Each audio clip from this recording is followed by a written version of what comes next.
ದೇಶದಲ್ಲಿ ಚುನಾವಣಾ ಆಯೋಗ ಒಂದು ಸ್ವಾಯತ್ತ ಸಂಸ್ಥೆ, ಇಂಡಿಪೆಂಡೆಂಟ್ ಬಾಡಿ. ಅವ್ರ ಮೇಲೆ ಇವ್ರಿಗೆ ವಿಶ್ವಾಸ ಇಲ್ಲ ಅಂದ್ರೆ ಈ ದೇಶದ ಸಂವಿಧಾನ ಮೇಲೆ ವಿಶ್ವಾಸ ಇಲ್ಲದಂಥ ಮಾತುಗಳನ್ನ ಆಡ್ತಾರೆ. ಅದಕ್ಕೆ ನಾನು ಖಂಡಿಸ್ತೀನಿ. ಅವರು ಇವತ್ತು ಬ್ಯಾಲೆಟ್ ಪೇಪರ್ ಬೇಕು, EVM ಮಷಿನ್ ಬ್ಯಾಡ್ ಅಂತಾರಲ್ಲ, ಎದ್ರ ಸಲಾಗಿ ಅಂದ್ರೆ ಗೆದ್ದಂಥವ್ರನ್ನ ಸೋಲಿಸಿ ಇವತ್ತು ತೋರಿಸೋ ಸಲುವಾಗಿ ಏನು ಶೃಂಗೇರಿ ಉದಾಹರಣೆ ಅದ.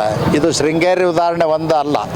1999ರಲ್ಲಿ ಬಾಗಲಕೋಟೆ ಜಿಲ್ಲೆಯಲ್ಲಿ ನನ್ನನ್ನು ಸೇರಿಸಿ 4 ಜನ ಗೆದ್ದಿದ್ವಿ. ಅವಾಗ ಬ್ಯಾಲೆಟ್ ಪೇಪರ್ಗಳಿದ್ದು.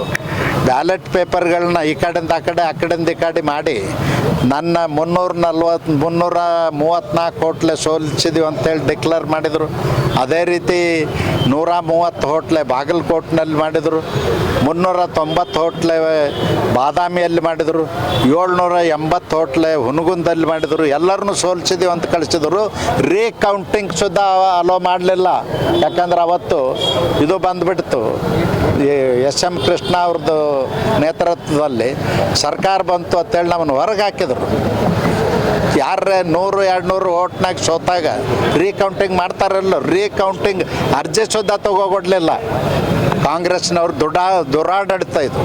ಅದಕ್ಕೆ ಅವ್ರು ಯಾಕೆ ಬೇಡ್ತಾರಂದ್ರೆ ಬ್ಯಾಲೆಟ್ ಪೇಪರ್ ಚೋರಿ ಮಾಡೋ ಸಲುವಾಗಿನೇ ಬೇಡ್ತಾ ಇದ್ದಾರೆ.